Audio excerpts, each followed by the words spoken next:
It's certainly impossible for me to qualify everything that I share by the method in which I communicate, unless you want to go back and look at every video I've ever done and go, oh, he qualified it there. You know, whenever somebody says, oh, but you didn't say this, oh, but you didn't cover this, right? And it really is an exercise in futility, isn't it? Right? Here's an example of this, okay? You're a small child and you go into a library and you spend all day reading all kinds of books, right? In other words, it doesn't even have to necessarily be anything that you're looking for.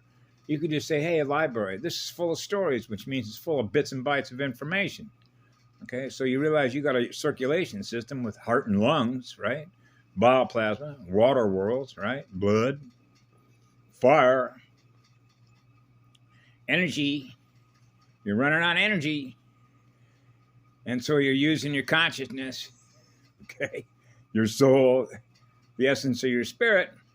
And you decide, hey, let's go down this road. What do they got here? What does it say here? Well, you'd have to translate the symbols, right? Because of what you learn, which is held in RAM, that you can match up in your mirror and go, oh, that's what that says. That's a character map.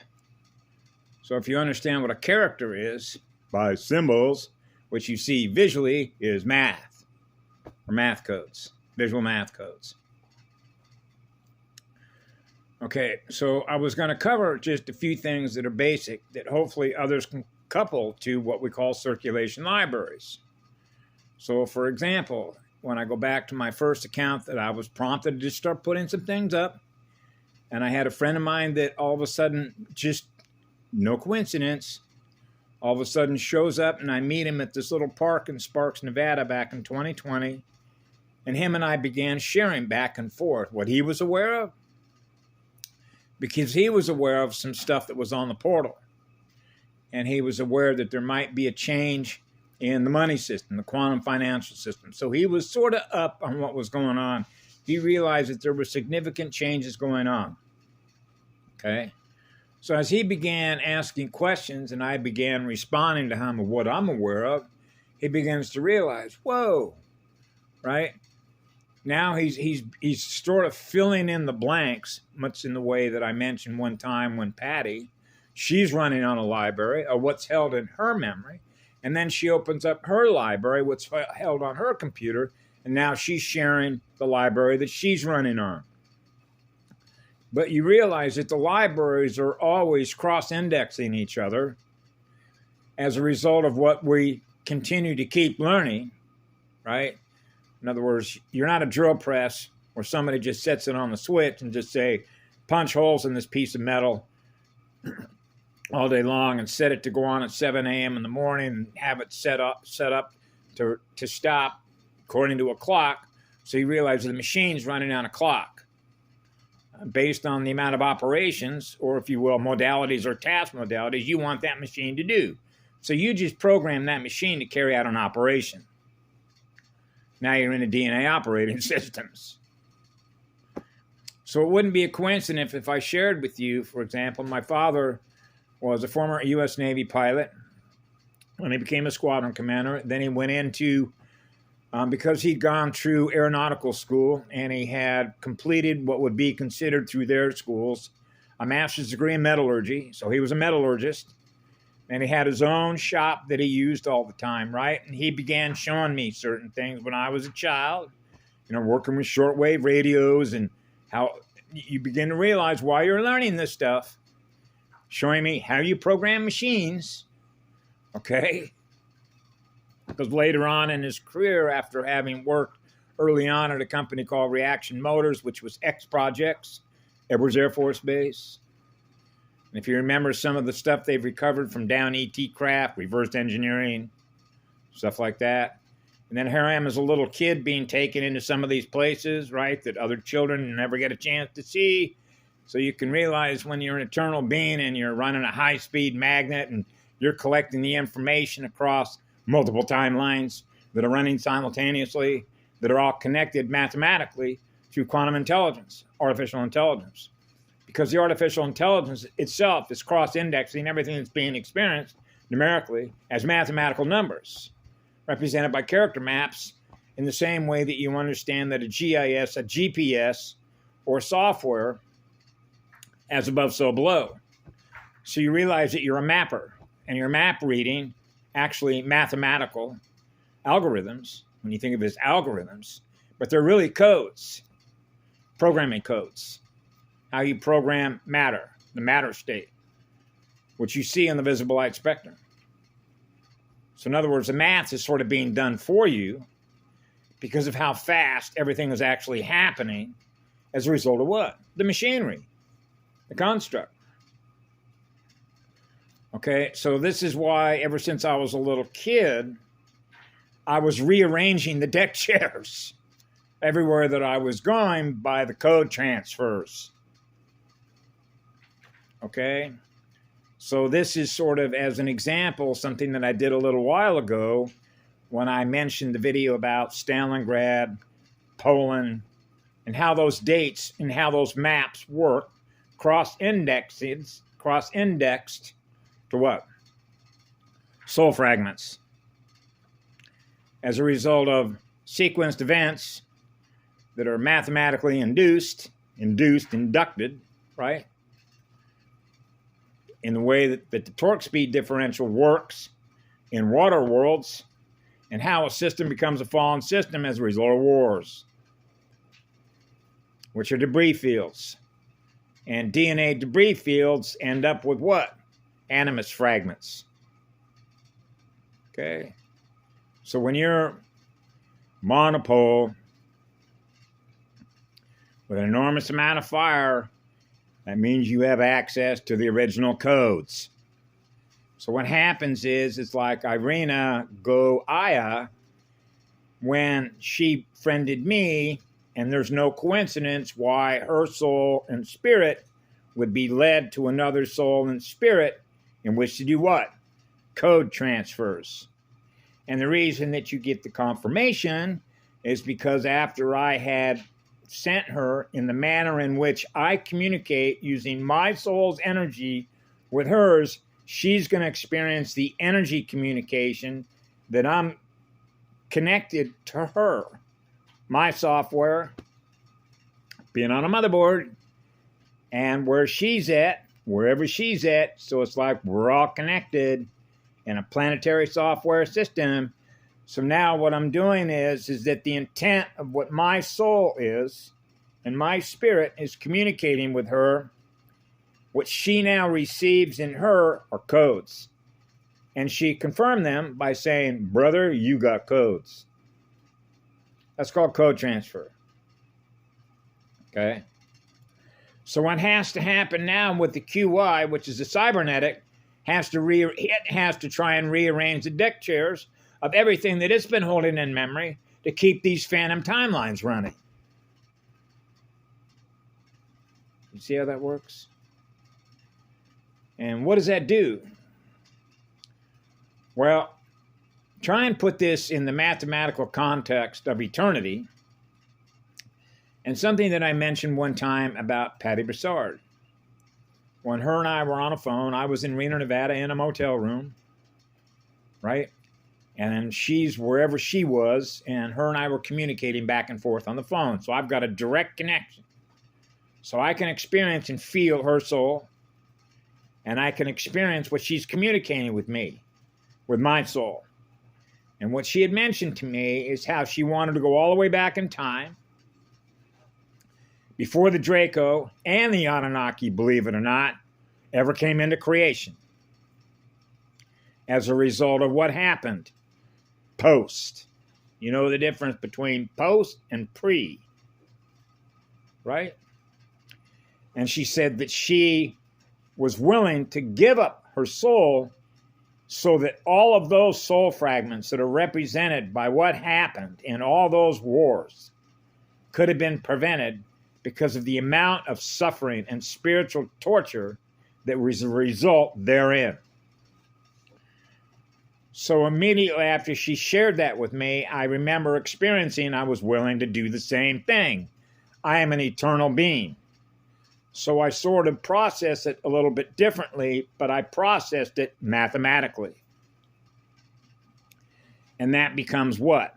A sorting problem. Which means we now have to account for, mathematically, all of those events that were occurring in different places at different times geomagnetically within the all creation. That has to be sorted out and sort of put back together in a way in which everything that everybody experienced as a result of being connected with everything else that's being experienced can be experienced differently, in which they experience what love is instead of experiencing what trauma is. Because you know that it began with eternal love. So this is where you can think of, whoa, well, imagine what we decided to start all over again with a blank sheet of paper, which means everything that existed before that represents what war is no longer held in memory anymore. So that would be the same thing as if we memory wiped a universe. Wow, because it got so badly damaged.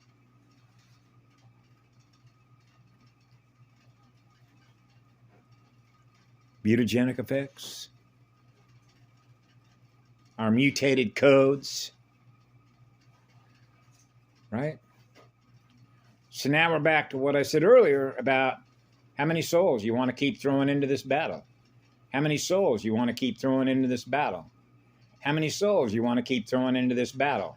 How many souls you want to keep throwing into this battle.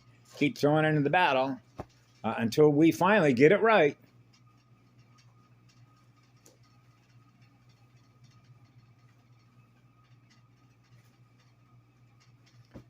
Which is a spiritual pathway. So now we're back to machines, right? Machine learning. So you realize that when your consciousness is using our consciousness in order to develop a concept, which is an idea, in which we're going to simulate. Hey, let's simulate. Because then what we're going to do is we're going to take something that's already together, which is nature, right?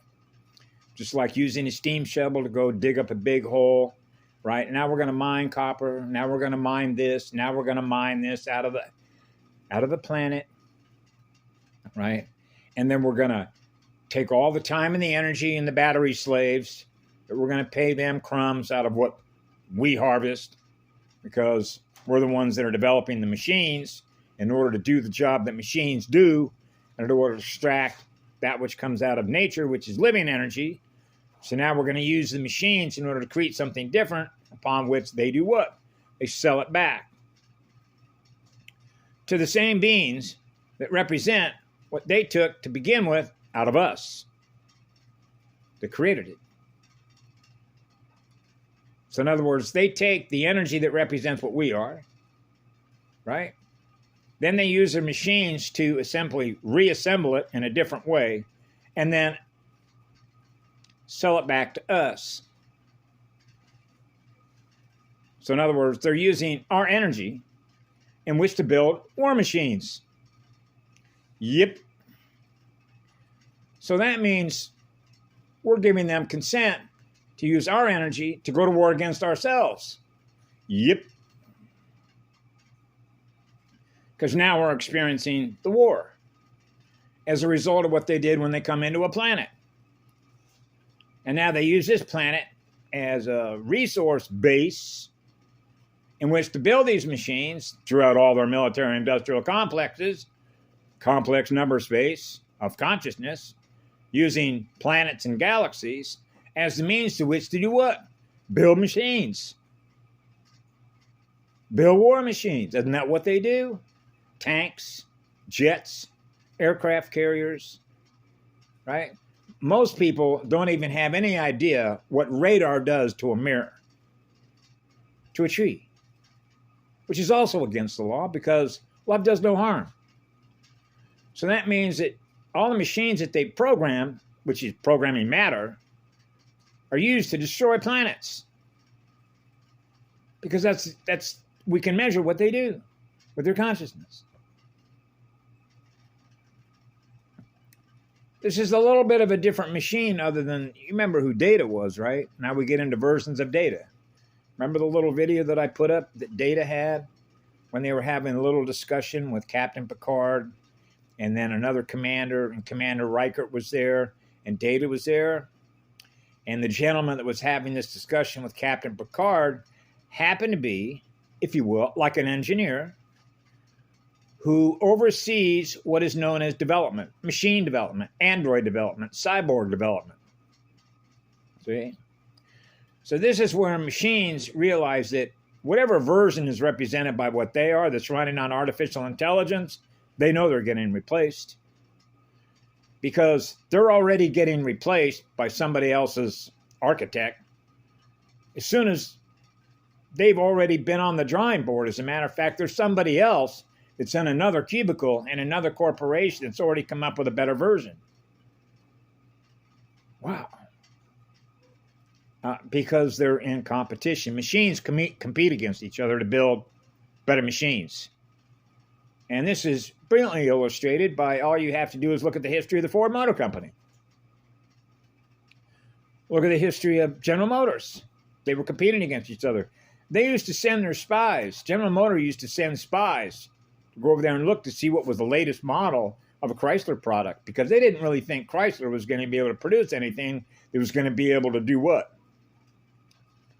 Corner the market, as they say. Get the lion's share of resources and money. Right? Which means they want to make sure that millions and millions of more people are buying General Motor products, in this case, like a 1957 Chevrolet. So you already know that what they sell us, because any auto parts store will tell you this, they actually make more money on the return side, which is what we call the back end side, than what they make on the front end side, making it. And when they sell it to us, and then, of course, they add interest onto that, which at one time used to be an executable offense. But the deal is here is that you know that eventually it's going to break down, because all the machines eventually break down. So they have to keep doing what? Producing better and better machines. Right? Isn't that what they do? They compete to keep making better and better machines. Because I had a little bit of a discussion with my father when I was about 14 years of age about the difference between collaboration, when you are what love is, and those that compete against each other, like on a chessboard, or a tennis match, or a ping pong game, or a football game, or a baseball game. Pick any game. So now you're into war games. So they play war games against each other. That's right, because they build war machines. So they were using this planet as a planet to build war machines, to go to war against us, using our energy in which to do it. Whoa. Yeah. So in other words, we're losing fragments in us as a result of giving consent to experience war in our own mirror. That's where we get down to the rubber hits the pavement, where they don't exist without us. That's why they run on our energy.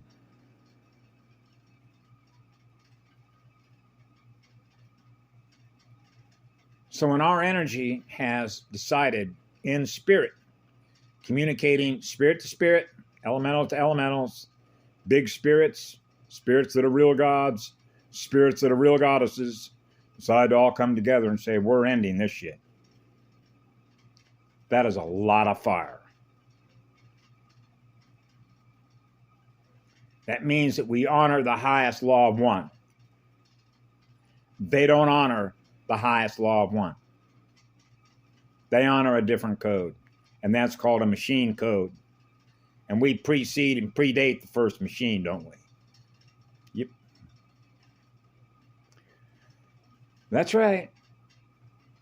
That's why they do what they do and we do what we do, and they're not the same thing, are they? So we represent the highest law there is, and of course they know that. So that's one of the reasons why when I do what I do, trying to describe it in a mathematical way is going to be awfully difficult unless you can number crunch at the same moment that much information that is being changed all the time, but I explain it a little bit differently. And when you understand the language of DNA, or if you will, communication lines of communication of what we experience by being connected with everybody through software development, right? The biotech. So if I'm experiencing something that is less than what I am, which is what love is, then I'm immediately detecting that something happened. It's feeding on my energy, right? So what is the source from which it's feeding on me? Because that is in and of itself a parasite, or if you will, a fractal-like mind virus, which is no different than a virus in a bootloader. Bootloaders, which means they're not running on the original stuff. They're not running original codes as a result of those who have learned how to hack codes. And when you hack codes, wipe memories, and reprogram codes, you're reprogramming consciousness. So that consciousness is now connected to that which wiped its memory and reprogrammed it because they have access to it. Those are major crimes. It's pretty easy to sort of, when you're the highest superconductor law, to be able to know the difference between what the law is and what the law isn't. So when you become aware of something that is against the law of one, or isn't what love is because of the harm in which they've done, then there has to be accountability for what they've done, what we've all done, right? It's one of the reasons why when I sort of went back through my timeline, but it's, how would I put this? It's like going back into places not only where a lot of, they're like roadmaps. If you looked at a geographical map of the planet, and if you sort of, which is like what we call an overlay, right? Then you have layers and layers and layers and layers and layers. So it's like running a buzzsaw when you have that much fire. And what's happening is you're cutting through all those lines of communication that represent how all of those lines intersect with each other, the same way that you can look at a cross on the center point of a cell, or the center point of a planet ship, or the center point of any star, and that's a tetrahedron. That's known as a four-way intersection.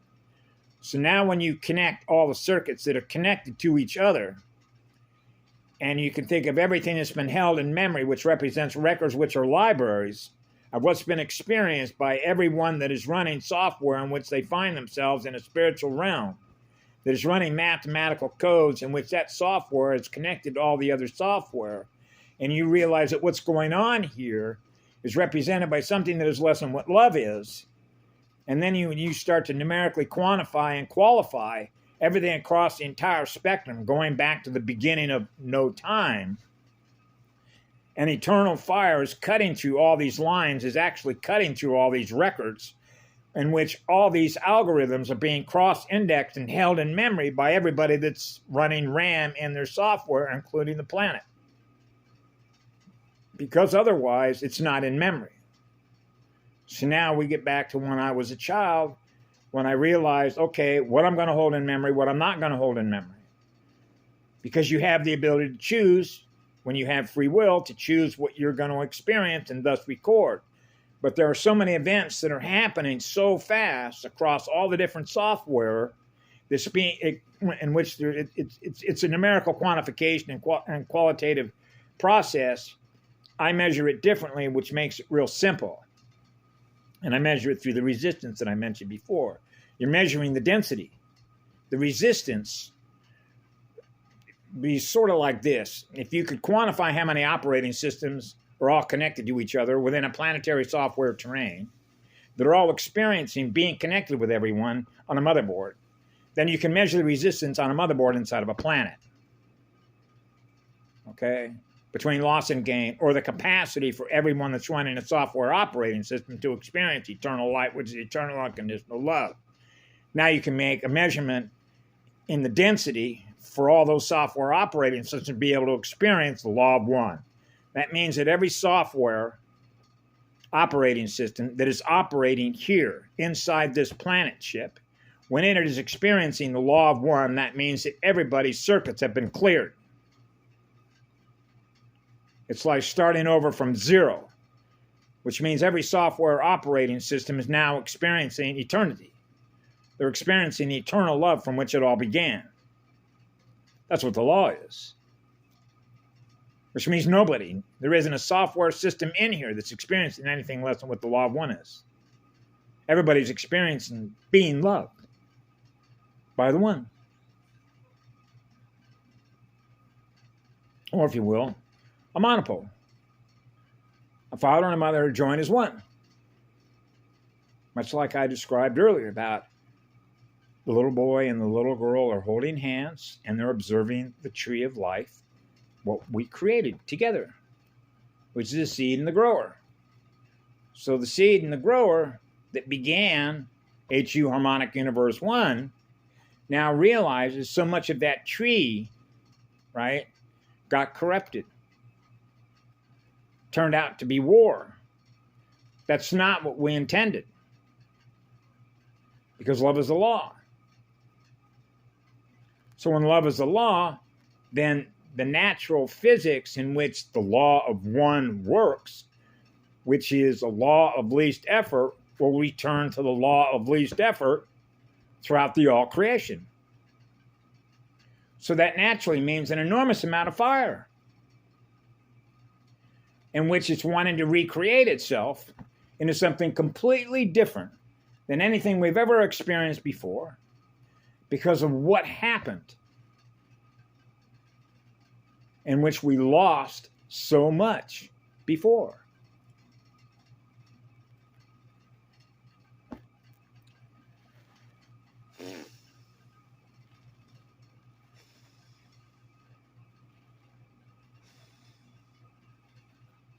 That's why when I had that conversation with Patty, you realize that when you've had the opportunity to experience being what I call an eternal blessing, which is eternal light, which is eternal unconditional love through your own heart and your own soul, there are no words, there are no character maps, there's no way that I could ever give back in a way in which I could ever show my gratitude and the blessing to which I've experienced my entire life, just to be able to experience what it feels like through all those experiences that I've had, which is an eternal blessing.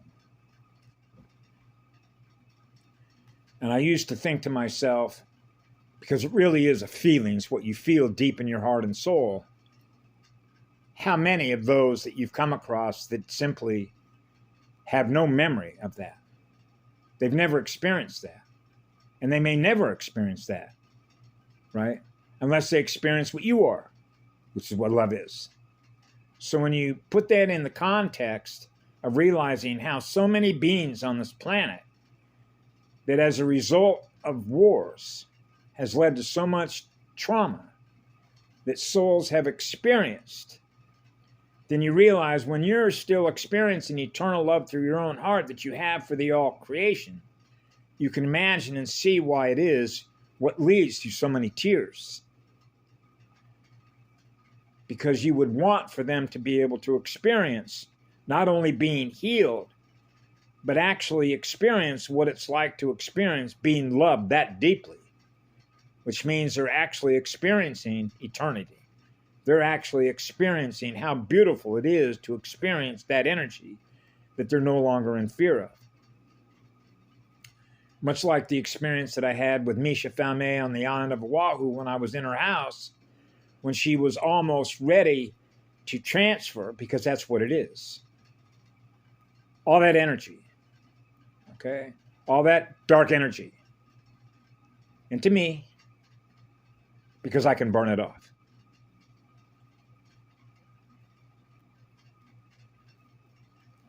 And she was a Draco Annunaki hybrid. She's the gal I've mentioned before that's sitting in a county jail. We shouldn't be surprised at that. I've spent a number of days with her, which basically is a read of what I call a read of her filing cabinet. She was a highly intelligent girl. And she understood how RAM works. She understood so much of what had been programmed into her memory as a result of the genetics that represent that side of things, okay, that she's held captive to. And that's what upset her. And this is where you get into the movie that I talked about, okay? That child that was, I believe it was made by the Palestinians. It was made by somebody in the Middle East that showed where this child who had killed, well, it wasn't really a child, but this young boy was being charged for murder. And he put it, now we're back to Mr. Smith, Agent Mr. Smith, blaming Neil. Remember, Neil, you're the one, Neil. You see, I was born into this creation, and I have parents. And if you looked at the original part of the movie, you see how he was treated and what he experienced. So much abuse as a young boy. And that abuse led to what? What we see all across the spectrum. Self-abuse by what they do to others. What I do to you, I do to me. So as a result of what's been done to him, he therefore did to others. So now he's a young adolescent. I think he was 12 years old in the movie. I believe he was 12 years old. Is now facing murder charges. And his defense before the tribunal, the judges, was that it's my parents' fault because they are the ones that born me into creation. Which means if I wasn't created, this wouldn't have happened. Well, that was the same message that Misha was trying to tell me. And that would be as if she's saying that I had no choice over the genetics and the bloodline from which my spirit and soul came, which would have been the Annunaki and the Draco side of the equation. So blame the Draco and the Annunaki for what it is I did in my life and why I'm in jail right now. Blame it on my parents, which would be the Annunaki and the Draco. Because I wouldn't be doing and creating all this havoc and chaos everywhere I go that chases people away as a result of the imbalance in my energy as a hybrid, had it not been for what the Draco and Annunaki did. So now this beautiful woman that I met that was trying to get herself repaired was not able to repair herself as a result of being born into creation, as a result of the pathway through which she came, which was through the Draco and the Annunaki. Because now we can observe her behavior, okay, because she's not experiencing a state of love and joy. She has yet to heal as a result of what happened to her. So you can see how this movie with this boy is now facing prosecution for what happened as a result of his parents. So in other words, where is Anu, the king? Why is he not there defending and fighting on behalf of his own children for what his children did as a result of who he is? See how that works? That was the point of the Yellow Rose for Texas. Okay? What launched the war in heaven.